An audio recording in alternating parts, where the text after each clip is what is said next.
Message du 5 mai 2025, le silence de Dieu. Jésus dit : « Ma fille, ma douceur, viens à moi, écoute mes paroles. » Alors que Jésus m'appelle, l'émotion me saisit, car je sens mon doux Seigneur souffrant. Mais je ne dis rien. Il faut lui laisser la parole et dire toutes ses merveilles. Je le sens car là est sa consolation, dévoiler ses trésors, se dévoiler pour être aimé en retour. Ces pensées divines deviennent paroles qui se forment sur ses lèvres, celles-là même qui, par un baiser, ont insufflé la vie à chaque créature. Je regarde ces lèvres, je suis leur mouvement. L'amour doux et humble s'y lie. Oh, comme j'aimerais leur donner un baiser en retour de tous les baisers qu'elles ont donnés. Mais ce n'est pas le temps, et je dois rester immobile devant mon amour éternel, silencieuse, attentif au nom de tous, au nom de chaque âme. Mon cœur se glisse dans le cœur de ma chère maman et j'écoute. Jésus reprend. Ma douceur, mon cœur adorable gémit en voyant l'homme pécheur livré à sa seule raison. Elle subit les assauts incessants de la volonté humaine corrompue, qui, en tournant et retournant tous les événements intérieurs et extérieurs de son quotidien, impose son gouvernement d'agitation et de peur. C'est à cause de cela que le cœur de l'homme se creuse, son intelligence devient confuse et sa mémoire s'épuise dans le tumulte de tant d'émotions.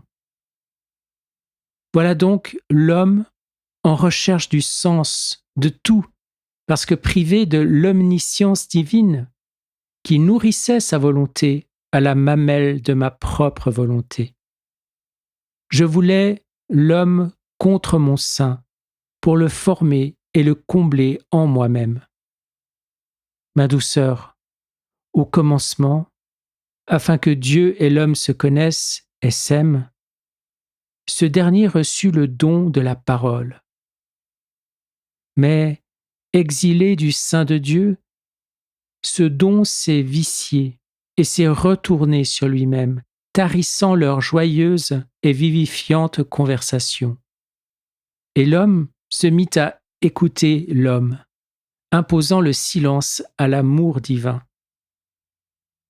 À cause de la rupture de ces échanges, son ego se gorgea d'orgueil et de vanité. Depuis, ce ne sont plus nos doux et précieux dialogues qui entourent l'homme, ni le cocon du silence profond et paisible du Tout-Puissant, mais les brouhahas du monde. De plus, l'homme s'est mis à s'enivrer de bruit afin de couvrir son triste désert.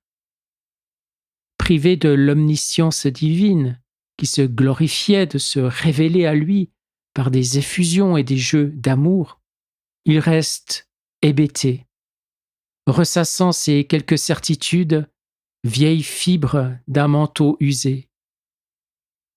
Alors, il ne cesse de demander pourquoi et toujours pourquoi. Oh, combien de pourquoi je reçois en plein cœur, jour et nuit, comme autant de flèches cruelles, accusatrices. Et combien peu de je t'aime me parviennent, avec l'onction consolatrice de la confiance. Quel douloureux symptôme révélant que la peur a remplacé les échanges innocents et simples de ceux qui s'aiment en vérité. C'est ainsi que la volonté humaine mit la parole de l'homme devant celle de Dieu. Il se désynchronisa du rythme du langage divin formé dans le silence, où reposent les pensées divines. Jésus s'arrête et me regarde, silencieux. Il se forme alors tout autour de moi un silence total. Ce dernier me recouvre comme un vêtement. Ce silence est plein, plein de lui, et cela le rend réconfortant. je ne veux pas le quitter. Jésus me sourit, il est heureux que je sois dans ce silence et que je le ressente en tout mon être spirituel et physiologique. Il me dit, Dieu est silence. Puis il reprend. Ma douceur, lis le livre du Deutéronome, chapitre 6. Arrête-toi au premier mot du verset 4. Écoute, Israël, le Seigneur notre Dieu est l'unique. Ma fille, vois ici, le relèvement de l'homme commence par un appel à l'écoute. Et cet appel est si primordial pour son salut que Dieu lui a donné l'autorité d'un commandement. Homme, écoute, sois attentif, cesse ton bavardage et fais silence pour connaître ton Dieu. Oui, pour entendre, il faut écouter. Et pour écouter, il faut faire silence.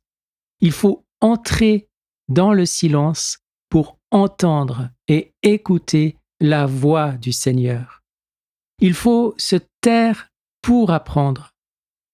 Moi-même, ton Jésus, je demeure dans le silence de mon Père, où je communie à sa volonté que j'ai accomplie en ma chair. Oh, quelle grande merveille que le silence divin! Il n'est pas un vide, non, ma douceur. Tout au contraire, il est plénitude divine et pudeur du Tout-Puissant qui se dérobe aux regards impurs. Ce silence confronte la lèvre mensongère et la langue menteuse. Il renverse les puissants de ce monde et humilie la volonté de l'homme qui exige sans savoir. Mais au temps voulu, il s'ouvre pour donner la parole qui donne vie aux humbles. Ce silence divin est un glaive qui, possédant la vertu d'une lame, pénètre les pensées de l'homme et s'enfonce jusqu'à leurs racines, la volonté propre. Il va donc au plus intime de la pensée humaine pour en révéler les racines du mal. Ce silence divin ne signifie pas le mutisme de Dieu, ni son indifférence. Bien au contraire, il est le signe de l'écoute du Père, qui veut ausculter chaque âme. Et sans bruit, sans qu'aucune parole ne soit nécessairement prononcée, Dieu agit. N'est-il pas écrit « Par un seul de tes regards, tu m'as blessé » ? Oui, l'amour blesse celui qui l'aime en confrontant ses désirs. Dans le silence, le Tout-Puissant regarde au cœur, alors que dans le brouhaha de ses paroles, l'homme regarde ce qui frappe ses yeux. Or, c'est bien du cœur que sortent les mauvais projets de sa volonté humaine. Alors, pour sauver l'homme de ses pourquoi, qui ne sont pas à recherche de la vérité, mais souffrance d'une volonté humaine non exaucée, Dieu l'attire dans son silence. Là, Dieu fait entrer l'homme dans sa mesure, son éternité, et œuvre à la restauration de la sainteté de son enfant. Pour le calmer en présence du divin silence, il lui murmure « Tu ne crains aucun mal si tu es avec moi. » Oui, ma douceur, le silence de Dieu est le lieu où l'homme traverse la souffrance pour se livrer à l'amour. C'est ce que j'ai fait dans ma passion pour le salut de tous les hommes. Aussi, garde un silence humble devant l'Éternel et espère en lui. Lui ne s'éloigne pas de toi. Que ta prière te garde attentive. Ces paroles me viennent à l'esprit pour illustrer celles de mon doux Jésus. Écoute, Seigneur, réponds-moi, car je suis pauvre et malheureuse. Jésus me regarde et finit avec ces dernières paroles. Laisse passer l'orage et le fracas du tonnerre, pour entendre le murmure de Dieu qui vient à toi. Je me retrouve dans le silence divin où tout semble suspendu, lorsque soudain arrivent à mes oreilles les battements du cœur adorable de l'amour. Il n'y a rien d'autre que cette pulsation régulière, parfaite, sans défaillance, d'où émane une humilité et une douceur d'une puissance telle que je n'en ai jamais ressenti de semblable. Tout est possible à ce divin cœur. Il bat au centre de ce silence qui m'enveloppe et porte son pouvoir sans limite en toute la création. Et Jésus reprend : « Je te bénis, ma douceur, et je pose ma bénédiction sur toutes les personnes qui recevront ces paroles. Je t'aime et j'aime chacun comme s'il était mon unique. Je suis Jésus-Christ en gloire. »